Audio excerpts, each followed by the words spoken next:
How are you all doing? I hope you're doing well. Welcome back to Joe Stunner Boxing. I thought I'd do a quick follow-up video to a video that I did less than 24 hours ago regarding the whole Bob Arum versus Terrence Crawford racism accusations, the court case that Crawford has taken out against Top Rank. I made that sort of first impressions video, like I say, less than a day ago. And a few people said, well, you didn't mention this, you missed this out. You know, and I think some of the criticisms people made were valid, so I decided to do this follow-up video, really giving my opinion on how we should view these accusations and how we should remain objective and not prejudge anybody. Because there are two basic questions regarding this matter. Number one is, are the accusers correct? Is Top Rank a racist organisation, and is Bob Arum a racist? And the accusation, the onus of proof is on the accuser. It doesn't necessarily follow that just because you accuse someone of something, there's smoke. No smoke without fire. That's not true. The second question is, to me, and this is the thing I didn't really broach on the first video I did. Is Terrence Crawford and his team playing the race card? Which is possible. So those are the two questions. Guilty or innocent of racism? Guilty or innocent of playing the race card? Now, to me, these are just my opinions. You know, you give me your opinions below in the comments. I'm more than happy to listen to them. But to me, both of those questions, the people who are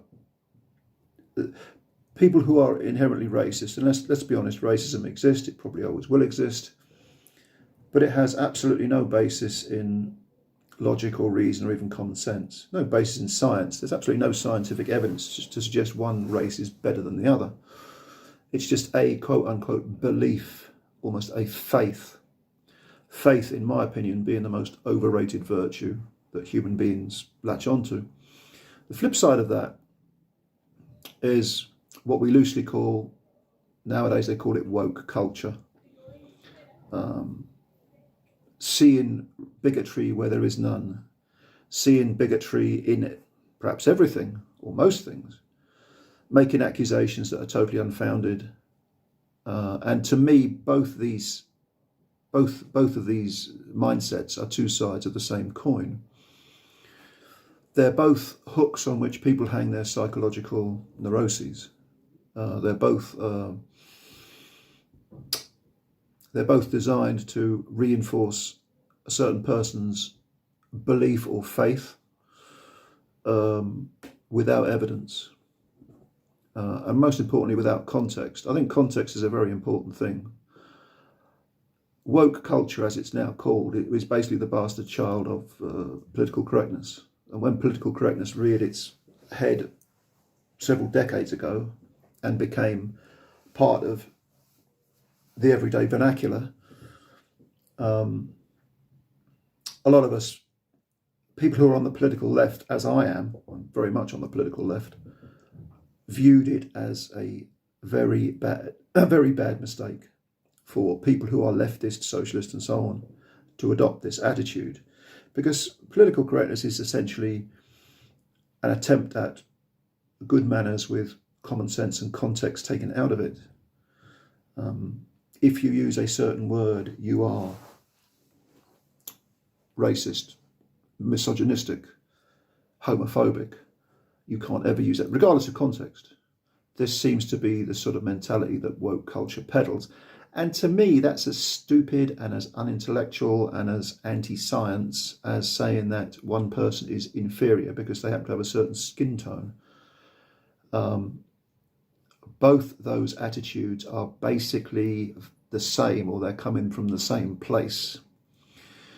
Now, with regards to Terrence Crawford and the accusations made, the onus of proof is on the accuser, so he will have to have some sort of, his team will have to present some sort of evidence in court, and that evidence could consist of emails, recorded conversations, letters, testimony, yes, although you need more than just testimony.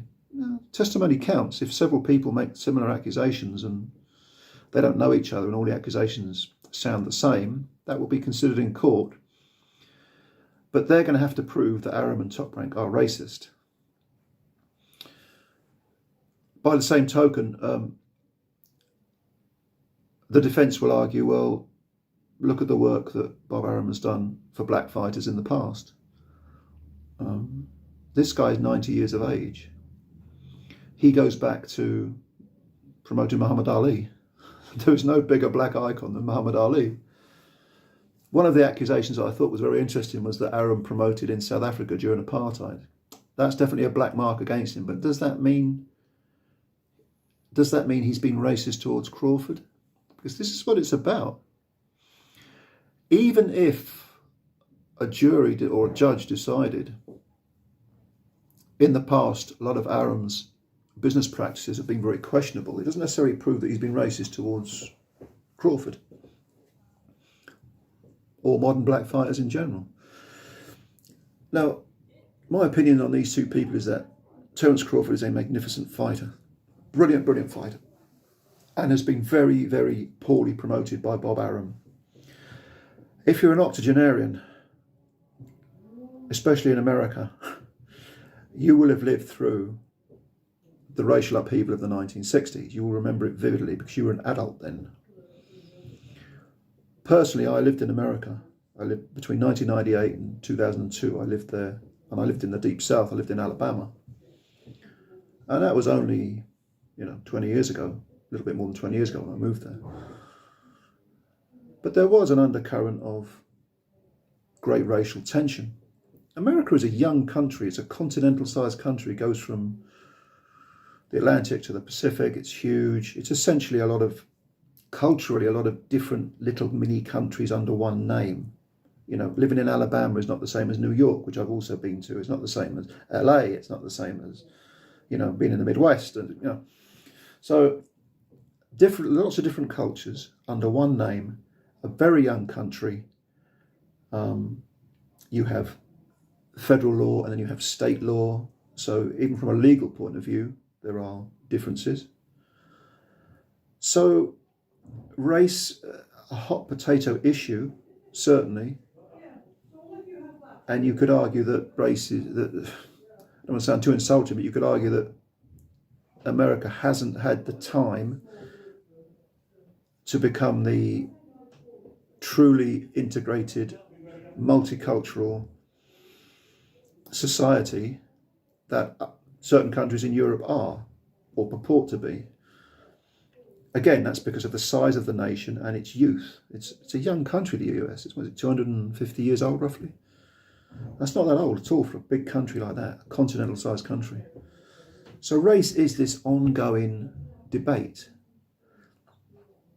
And I don't think it's guaranteed that when you get in a courtroom, you get justice anyway. Because there is this polarized attitude when it comes to race. Immediately people grab onto what they perceive to be their side, quote unquote, and they don't necessarily look at the empirical evidence and they don't necessarily remain objective. For us to have any kind of justice, you have to do that. You have to remain objective. You have to base it on evidence. You have to take every case as an individual case and not say, well, this guy might be innocent and whether he might be guilty, but I'm going to go the other way because the end justifies the means. There's a bigger issue here. No. Real justice for individual people, for individual people, each case must be taken on its own merits. Having said that, you get into a courtroom and all the evidence gets presented, and sometimes people go to prison for an awful long time and they're innocent, and other people who are guilty of atrocities walk free. So justice is never ever guaranteed.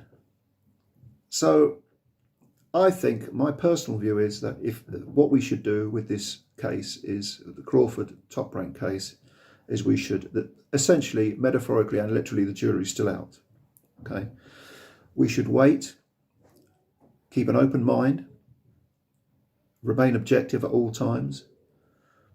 It's a bigger issue than boxing, of course, we know that, but this particular isolated case, let's wait to see what the evidence is. Maybe there are emails and letters that, Crawford and his team can present, proving or strongly implying that Arum and Top Rank have acted in a racist manner. Maybe it is just the standard race card playing piss and wind. I don't know. You don't know. None of us know. But let's keep an open mind about it. Let's wait for, and of course, you might have a particular suspicion right now that can't be proven, and then some evidence might come along that contradicts that. And if you're open-minded, you will say, well, okay, I changed my mind now. I was wrong. You always have to keep an open mind and say, I was wrong. You always have to look at evidence. So let me know your thoughts below. I think it's very interesting that these accusations, it is kind of indicative of just how polarized the US is and just how frequently this subject is brought up. Sometimes justifiably so and other times not. But let me know your thoughts if you have any. Thank you for watching this video. I felt obliged to do that little follow-up because I felt that my previous video a day ago was a little bit, it was more like a sort of immediate reactions video, if you like.